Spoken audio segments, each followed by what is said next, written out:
honest. I'm not You're with not it. Dude, with that it last today. game, I was actually just asleep and my mouth was moving on its own. It's just incredible ventriloquism. Yeah, you were actually doing both spots. No one knew that his co-caster fell asleep. Seamless. All right, so to give credit to PSG, one, they executed their comp very well. Two, I think their draft prep, in hindsight, is even better than I thought it was. I liked initially the call out on the what is Adam going to play if we just early pick Kennen. Didn't love the first answer that we saw there. But then also, just with the Xayah ban, as we see the Kennen ban from BDS, not wanting a repeat of that. But Crowny not wanting to play Kai'Sa at all, meaning that you can get that for free later as one of the other S-tier picks. And the Zeri was not really great. Who knows how much of that was just the team not being super proactive. The Ezreal was something that you did not want to see either, I think. So there's a question of what else does BDS have in the tank now, or has this lower bracket run given PSG enough data to make this a quick series? We've seen that before, like, for example, in the LCK, where it felt like T1 kind of got figured out as you watch more and more throughout that playoff run. Yeah, and it does feel like for BDS, like that last comp worked like earlier in the year. That was your front-to-back team fight. You were maybe against the Cassante up in top side rather than the Kennen or something like that, and that's where that Zeri kind of front-to-back team fight on both sides ends up being beneficial. This time, BDS do not want to try that anymore. They want to go for something that gives Adam some agency, and with the Maokai replacing the Renekton ban on the side of PSG, they're going to first pick the Renekton. Yep, grabbing that one up here for Adam. People always get mad that it's not gods, it's gourds, but we're happy with the gourds. We'll take the R snuck in there. And I think Adam's Renekton has been pretty good, so happy to see him with a little bit higher lane agency champion. Something you can have a bit more emphasis on. Something that Sheo can also go up to as well. We've seen Sheo kind of obviously leaning very heavily onto the Sejuani. When you have a Sejuani with that passive and you obviously want to try and get that CC down, the Renekton is a perfect combination. So I want to see them really try and lock that in if they can. Rel gets locked in here for Woody, you would imagine, as we haven't really seen many junglers, if any at all, to be honest with you, going for the jungle Rel anymore. It does feel like it is definitely a solid support pick for the moment. But now, the Kai'Sa locked in again. BDS will have an opportunity to kind of pick into something. But again, like, you're branding, I feel like the prep from PSG has been so solid because they really do feel like, especially in the bot side, they're kind of going, cool, the Kai'Sa's never going to be in any real danger. And we can just kind of, you know, let you pick whatever the hell you want outside of the Xayah. Yeah, and I expect if they do not take Crowny's champion here in this 2-3 phase, that PSG will yet again ban the Kalista. So, of course, BDS on the same page, picking up the Kalista before it can get to that phase 2 bans here. Probably go support as well. We'll see if they want to go the Recon, or maybe they'll just hold support in case they see another nice Taric angle. But the Jace for Maple was very, very good. So maybe they just combo the Jace early on and continue that kind of poke core. You do not have the Maokai to set it up. And Maokai Jace, I cannot overstate how annoying and obnoxious that is when you're trying to set up around objectives. You get slowed into Hex, the Shock Blast.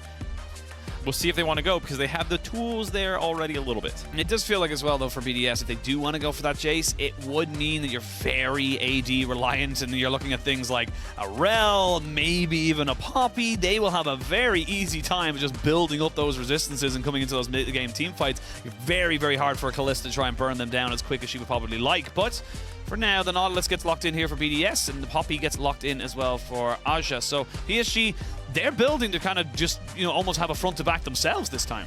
This looks like a matched lanes situation. Of course, technically, a lot of these can be flexed. You can see Rel go jungle. Like you said, Poppy can go jungle as well. Technically, you can see these kinds of things, but most likely this is bot and tops matched, which means we are going to have some bans eating into both champion pools at the same time, potentially. And I gotta say, I wonder what they're gonna do about the Azir from Nuke. We saw that it was pretty good, still managed to outplay it and deal with it largely fine, so they might not think it's worth the ban this time around. Yeah, they might think to themselves, look, it's fine as long as we have like things to answer to, and I feel like the Kai'Sa was great. The Jace did its job in the laning phase, and then the Kai'Sa was able to assassinate him pretty much on the back of every single fight. So right now, just kind of targeting that champ pool. Ooh, interesting. So they believe that's going to be Junja on the Poppy in the jungle for PSG. They don't believe that the Renekton's going to be going into that matchup themselves. So PSG maybe having a little bit of smoke and mirrors here with a couple of the picks. Yeah, I wonder if the Sejuani ban was at all maybe an indication that actually they have their jungler picked already. True. Because otherwise you could maybe leave the Sejuani up and first pick that in R4. Again, the Sheo Ivern taken away. Sorry, sir. What else do you have with the 2 tanks gone and the Ivern plucked off the table?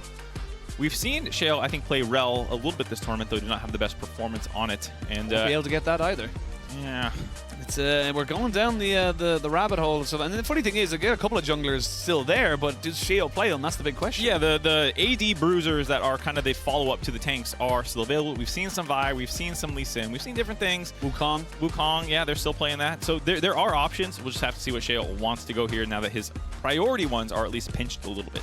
Well, the last ban coming out from BDS was the LeBlanc, so they were trying to cover a couple of different options. I do like the Cassante ban coming out here, just to kind of make sure Adam doesn't have just a neutral lane. And Aja maybe feeling confident to go for something a little bit more aggressive. And I mean, honestly, Poppy Jax going into that top side, that is a scary 2v2. Even a 2v in a 3v2, I'd still kind of say maybe the Jax and the Poppy will come out on top. Yeah, this is a interesting matchup here. We'll see actually if they're going to end up going to Taliyah jungle to flex in some AP here a little bit to get some more damage and setup. Taliyah Jace maybe? Could also just be nukes Taliyah. We've seen a lot of mid Taliyah as well.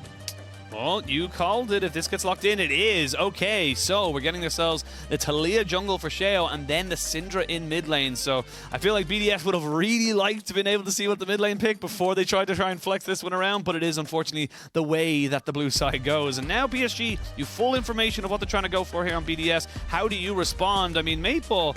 That is an option, but that is very short-range composition. Yeah, I was gonna say, like, you're killing champions because you ain't sieging turrets. No, all right, we're doing it.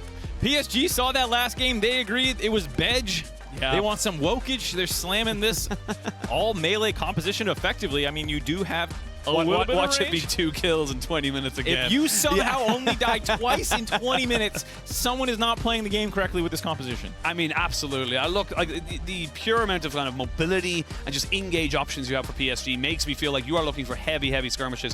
BDS on the other side, they're looking to try and just kind of set up around objective. You've got 2 control mages effectively with the Taliyah and the Syndra, so you're looking to try and kind of zone them off from any kind of big fight. And while it's still a more traditional composition, the game plan here for BDS is radically different. This is not scaling in 3 lanes, surviving. Let's see if we can win by doing nothing. Turns out they could not win by doing nothing in the previous game. So this time you have Renekton in the early game, you have Syndra, strong early game champion, as well as the Kalista. And they have completely flipped the script into early game. And even Taliyah is extremely fast, clearing and moving around the map and trying to make things happen. And you have set up in all 3 lanes now to land follow-up flicks. So this is a very strong comp out of BDS. And we have seen just yesterday the fact that they can actually turn the gears and actually go for these early game compositions just yesterday with the Kalista. Absolutely, and I think that this is, honestly, for me, I know it sounds like a redundant statement, but in a best of 5, this is a massive moment for BDS in terms of the champion pools, in terms of what they're able to bring out. If the Kalista doesn't come out and smash, all of a sudden, Game 3 becomes almost impossible to look at. Where do you go? Where do you look at? So they need to hit the ground running. They need to start smashing people in these phases and just trying to build that confidence back. Yeah, you got to find your footing in a series, figure out which champions are working, which lanes that you are winning to then build appropriate game plans moving forward. And they basically lost across the board last time around despite, getting first blood. So this time around, we'll have to see where they want to put their resources early, which lane they feel like they can get advantages in for BDS. Otherwise, they might be staring down a quick 3-0. They might be staring down a quick 3-0, as you can see. BDS immediately going on the offensive with the Taliyah and the Nautilus. Does make a hell of a lot of sense, but I think that, yeah, PSG, they're well aware of it, but they're not going to be worried about that one whatsoever. Always loved the Nautilus rush strats level 1. We'll see now what he's able to do with it, but don't forget, you can connect your League of Legends account with Prime Gaming to grab the exclusive experimentation emote. Get yourselves, emoting is a massive part of the LPL. And hello, Arcane is now lore. It is officially. It's all canon. Canon, that's what I meant. Yeah, the lore is canon from Arcane, whatever. Yes. English, who cares? It's a not very like we're the flexible English language. broadcaster It's or a anything. flexible language. It is. But I saw a lot of people were getting mad about that. I understand why, but I like to think of it like the Legend of Zelda lore, where everything is canon, every single game is canon, and it's just like timelines and stuff, Yeah. There's flex it all about. Yeah, Emily Rand always tweets about this Macross guy. Has a very similar perspective where it's all just retellings of things. Yeah, and all the space stuff is real as well. The Star Guardians versus sure, the Nemesis. sure. Why not? Anything can be lore. You can tell. Can you tell I'm prepping myself for a very slow early game? Yeah, we are. The last game has conditioned us. Was it a little too much, a little too obvious? We might have been conditioned from the previous game to prepare lore topics. Yeah. We came up with our podcast list for this game. Should it be slow? But this time around, it should not be. If we have a slow game here, drastically incorrect play of these compositions. Yeah, it's an objectively incorrect way of playing these compositions. But I like the little bit of aggression we saw there from Aja on the top side, just kind of scouting out, making sure he knew where Shea was starting off with. Good, decent ward there as well. So they're going to have a pretty decent idea of where this lead is going to be going and how they're going to be able to react to those moves. Yeah, bot side should definitely be your strongest lane. Like we said, they're set up everywhere, but the one that is most obviously winning early on should be Crowny, and clearing down to him makes sense. Jinjia does not want any part of that 3v3, so instead he's going up to protect the Jax on the top side potentially. And Jax into Renekton is pretty comfortable matchup. Like any Renekton matchup, if you play it poorly, the Renekton can punish you, but he does have a fair amount of matchups that skill-wise the other side should win. That's the thing as well, was Sheo moving maybe a little bit aggressively in the spot side, but I already love, you see it there on the bottom right, there is a little ward there in the tri-brush for the side of PSG, so they will know exactly what's going on should it be any kind of shenaniganery in that bot side. But I mean, good from Sheo to kind of say, right, where did the Poppy start? We actually got no information on Junja at the start, so they get that for themselves. Yeah, they had one of their traditional BDS kind of aggressive level 1s thrown in there as Aja trying to go for Demolish proc took probably a little bit more damage than he wanted to. Adam doing a good job jumping on top, punishing him for trying to walk through the wave. And because they kind of show bot side, Aja knows there's absolutely no one to punish him for doing this though, so going for a little bit of cheeky dirty farming there, grabbing that wave away and keeping pressure under Adam. I mean, you're level 4 on the Poppy, as Nymera would say. That is a full build Poppy now at this stage. You've got a full build jungle Poppy is level 3, and that's it. You don't need anything else in your arsenal, but see, they want to kind of go for a little bit crazy. I love the movement speed that Junja's building in towards it as well. He's got the phase rush and he's got the blue smite, so once he's getting that fully upgraded, he's going to be moving around the map pretty damn quickly. Oh, nice E by Maple, landing that after Nuke had burned his own disengage on the E. One of those kinds of mini games where the Akali can, at 6, have an easier job with multiple mobility spells sticking around, but pre-6, if you have the E up for Nuke, you are going to be just comfy pushing the Akali off of you. And right now, I think PSG are doing a good job understanding the power points. Sheo hovering around on the bot side of the map. Looked into the jungle, went back, cleared his jungle, and now Jinjia making his way down here, but it is warded. A lot of information available here to the side of BDS. Yeah, they'll have full now. Sheo is on the back side of this one here. And this is the thing, when you get this early in the game, it's more about who reacts afterwards rather than who engages first. And that can be a detriment to the side of PSG as they look for something. They're going to fully engage onto this one. Nice hook from Labrov. They're going to get the flick back as well. And Junja, he's a little bit of a taxi there. Flash away by Crowny as he finally gets the Ren coming in. Wako getting a fair bit of damage put into him as the stones are chucked into the back of his head. Oh, lands the lollipop, but actually brings him to his doom.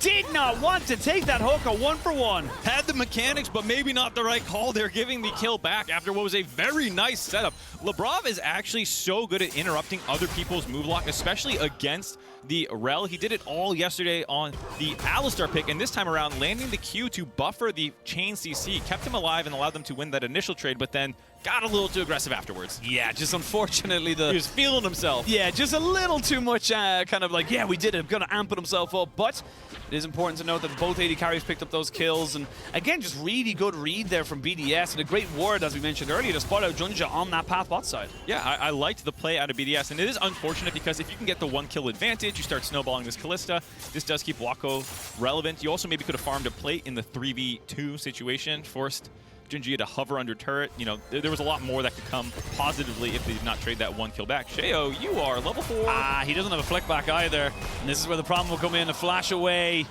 I mean, honestly, if Aja flashes in on top of that, he probably gets the kill. No one was coming to save him. No, he could definitely get the kill, just a question of if you get out afterwards. Instead, just happy to take the flash and keep his to play aggressively during lane phase. One of those flash. Oh.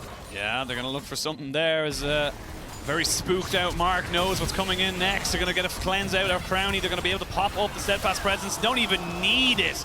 Wako picks up a second kill, and PSG, they're picking up the pace. Yeah, both teams knowing that this is not your normal slow scaling game plan here, and putting a lot of pressure down on the side of BDS. PSG find Sheo in the jungle, and then while he's worrying about what's going on the top side of the map, Jinjia has a clever path to get behind the bot lane there and set up a nice kill onto Crowny, who had no sums. That transfers over to this objective take. We'll see if they really want to contest this one, but going to be too slow on the map. Maybe just trying to land a Q over the wall. Yeah, I was going to say Maple's already moving down, so there's not really much you can do about that. And they're going to be able to get the flick back. Nicely done, but Sheo has no flash. He's nowhere to go, and that's going to be an easy kill to Maple. Sheo. Oh boy. That's just not where you need to be. You just need to see that they're taking it and walk away. Yeah, what do you, like, you're hoping for a 1 in a million. Somehow he doesn't smite correctly and you land a Q over the wall, and the risk versus reward payoff for that was not there at all.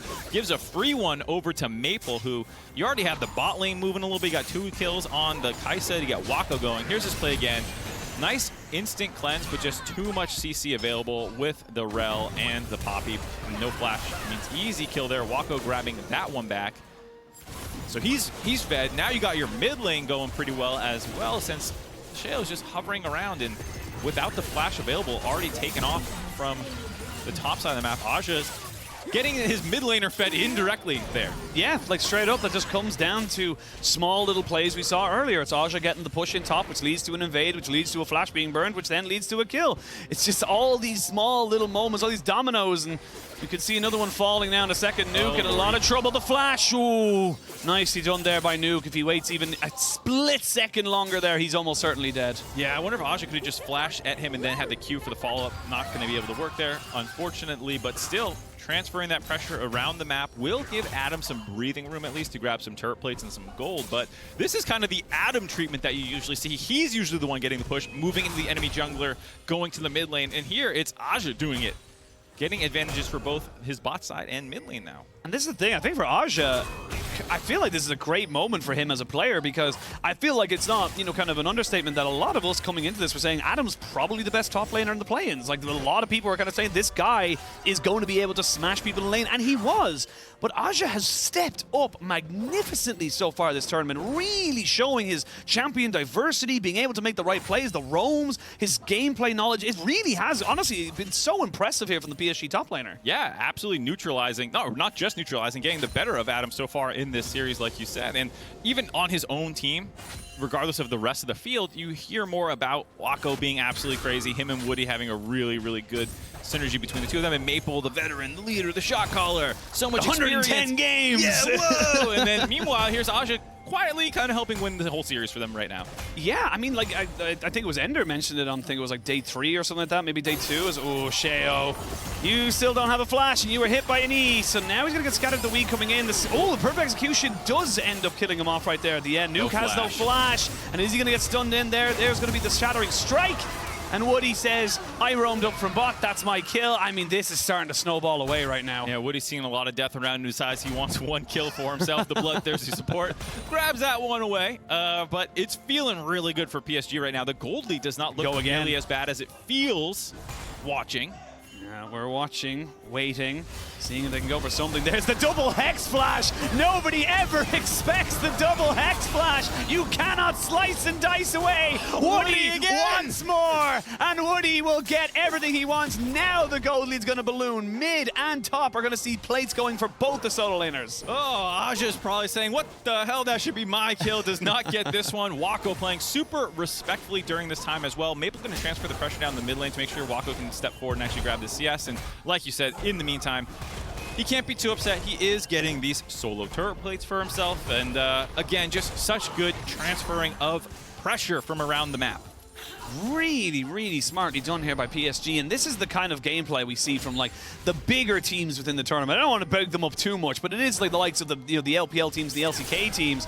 They're coming out and they just kind of make play after play after play, and there's just nothing you can do. You suffocate them out as Maple gets another kill, and desperation in the bot side. They had to throw out the Nautilus ult just to make sure Labrov didn't die. Oh my God, PSG are running all over them, and Maple saying, I'm not just the old man, I'm just not the shot caller, I got hands too. He's playing Akali, making plays happen, landing these E's, putting so much pressure down on the map, and feels like they just checkmated BDS yet again here.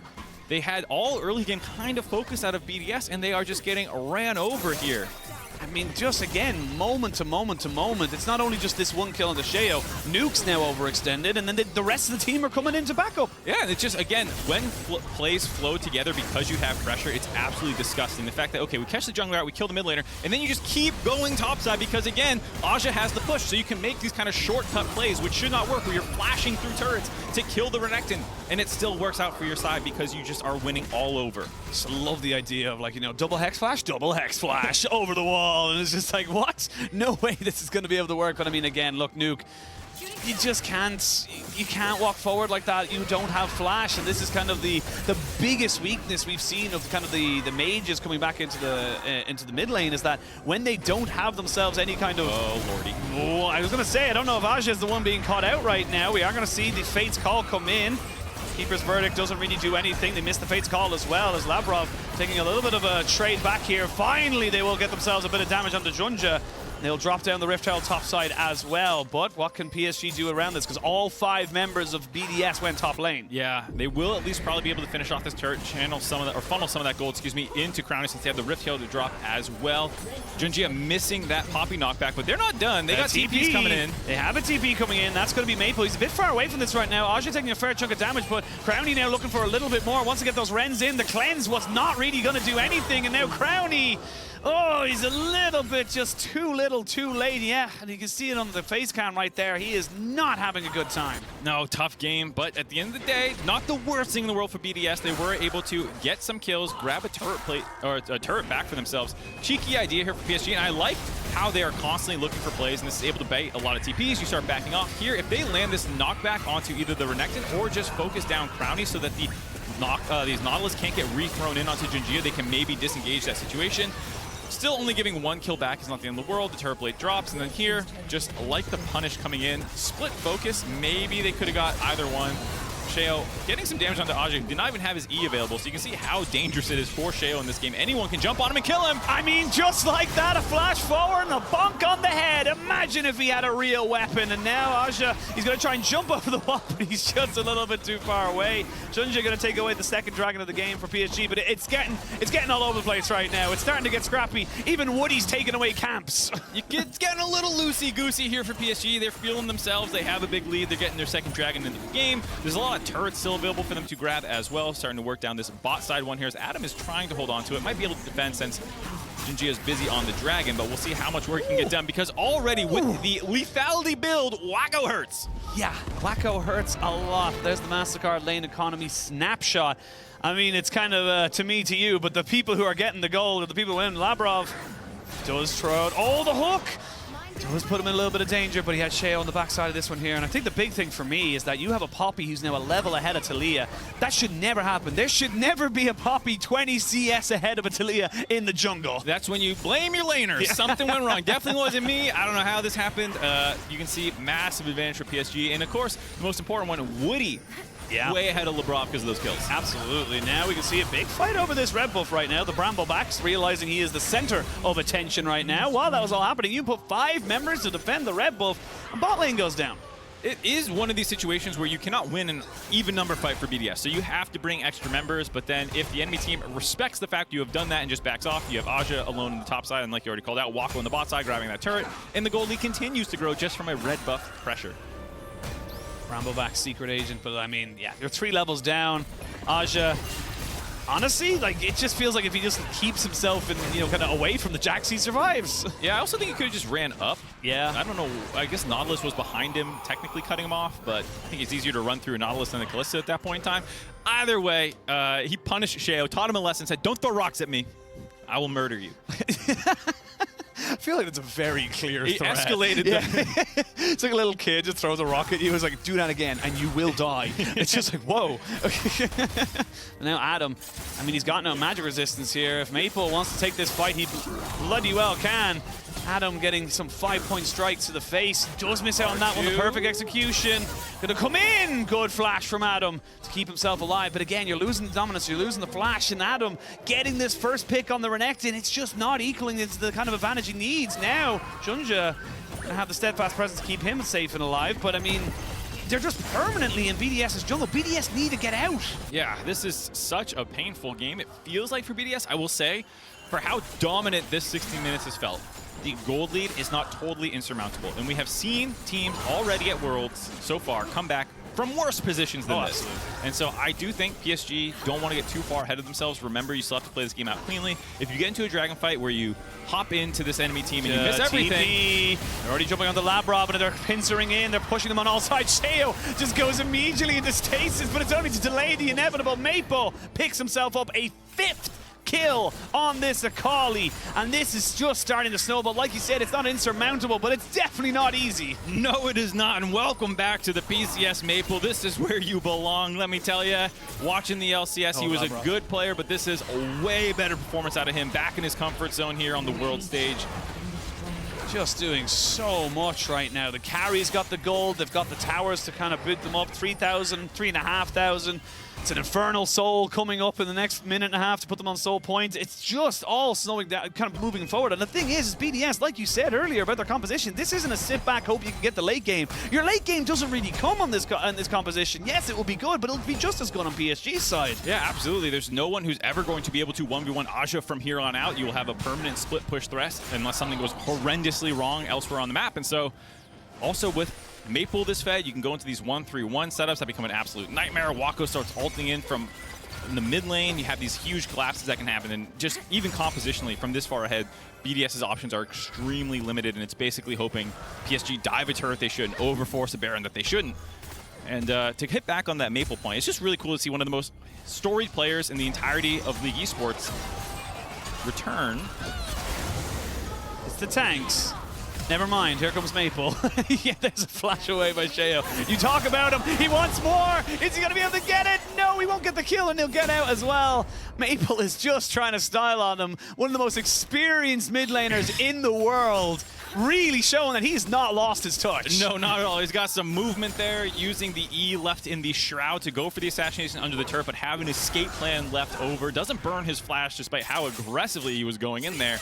And yeah, I just think it's amazing to see him back here. I mean, he had his stint in NA. It was really cool to have him there. Did not have the synergy with his team, I think, as well as the best environment maybe to show his highlights. And it's cool now to see him return and not seem to miss a step at all, immediately start dominating in this playing stage and looking pretty good to potentially return to Swiss.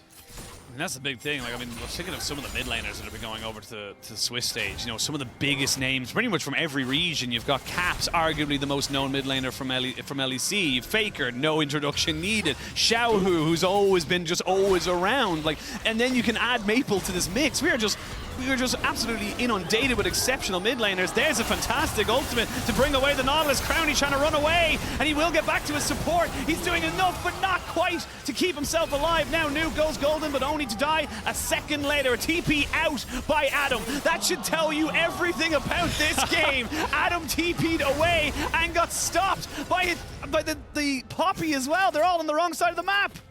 BDS are getting hunted down in the river there. Another clean fight, no deaths handed back over, 13-3. Adam is alive.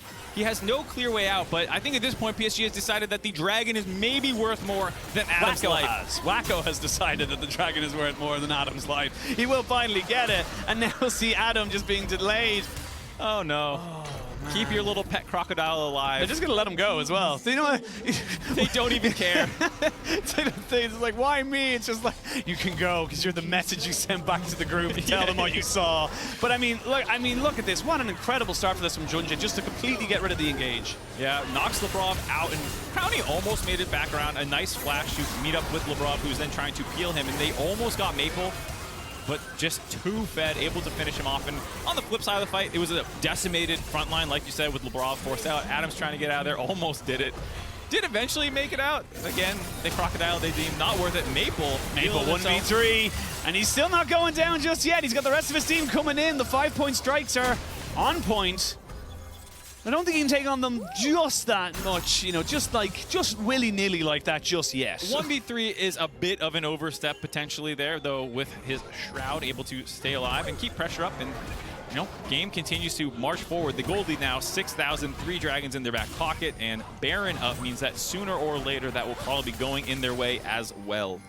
And I mentioned it back in Champ Select that if this Callista doesn't work, you are in a very serious problem here for BDS, because that was kind of your ace in the hole. When the Zaya's not available, you can go towards this. It looked exceptional the other day, but now it didn't. You know, 2-3-1. He's still fine. He's not. Crowny's not the reason that, you know, BDS are losing this game by any stretch of the imagination, but it doesn't feel like it's anything exceptional. And again, I have to praise PSG's prep. They've come in so well prepared. They've had a counter for absolutely everything. I mean, like, you'd think of the Kalista being picked up here, and PSG picked Jax and Poppy. What are you supposed to do as the Kalista? No, absolutely. I'm not quite sure. It does feel like we said in draft, a little bit of a checkmate, knowing what BDS's pool is now, having seen multiple series that they've had to play through, and then having the answers. I mean, as much as you can say, oh, they're predictable, we know what they're going to do. People had said that about BDS when Golden Guardians was playing against them. Yep. Turned out they did not have the answers available, and here you can see PSG knowing what BDS wants to do, having champions that they can bust out in style on. The Maple Akali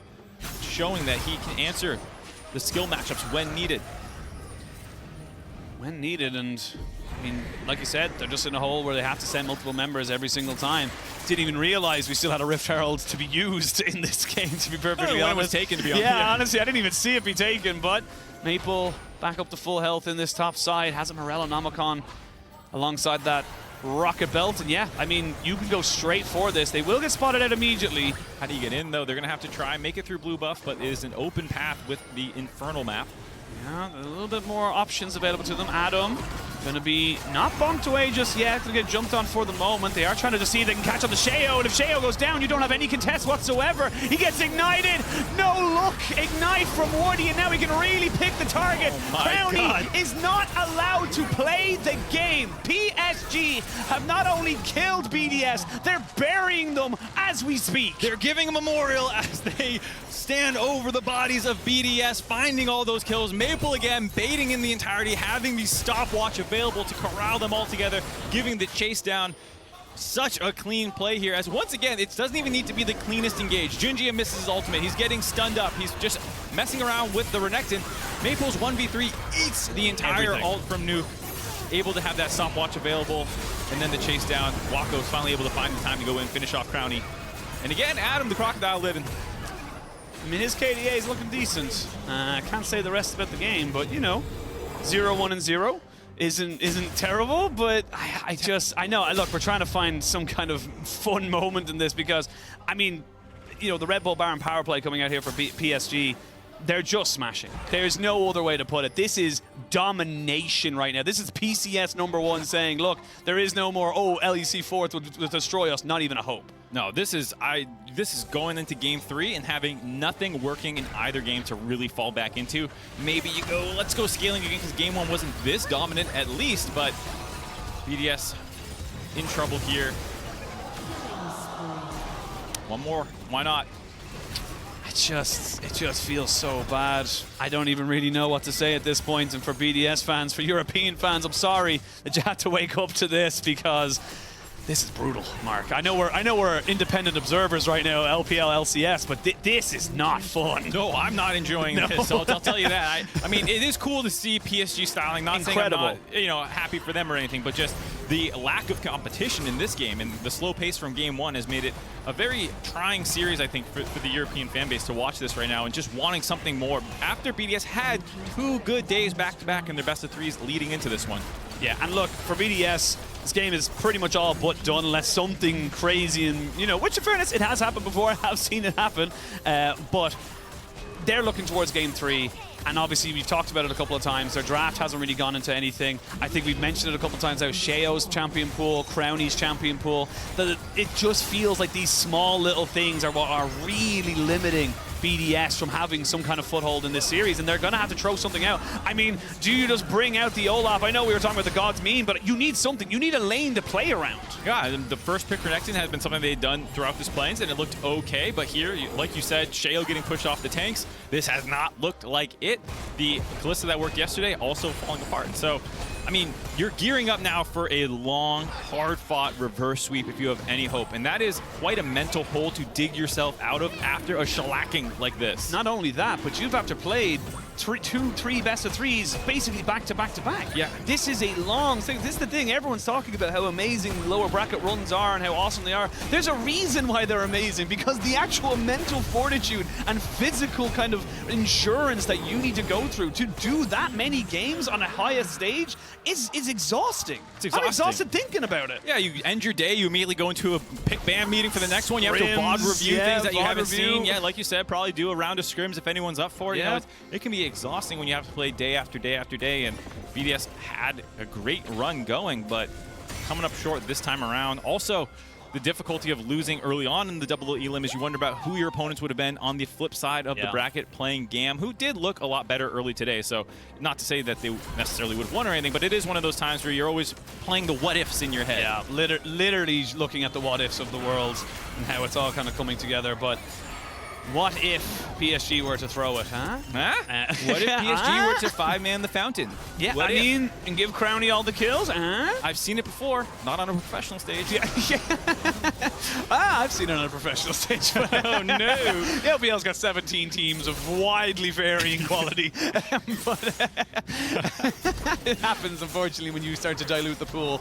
But Super Minions now and bot, you got doubles coming in. Crownie going to be the one to deal with that. I mean, it's your last hurrah really here for BDS. You need something, anything, and it has to come from anyone on your team. Honestly, it can happen, but it will just delay the inevitable, feels like, because you're dealing with doubles in every lane. Doubles in every lane. Infernal Soul finished off as well. They're just going to sit here and wait, see if BDS want to make a play, or they'll just let them end it. There we go. They're going to look for it. There's the knock-up. They're only right back onto their base. They're going to use the Talia wall, but Adam dies for only the second time. Through the wall, the turret goes down. They do get the Fates call down on top of Aja, but he is just too damn tanky. Sheo goes back onto his fountain to survive, but PSG 2-0, and they're not even breaking a sweat. They heard the complaints online, the slow game one, and they said, we got you, and immediately deliver a smackdown onto BDS, running over them that game. Final kill count up to 19, couldn't quite get their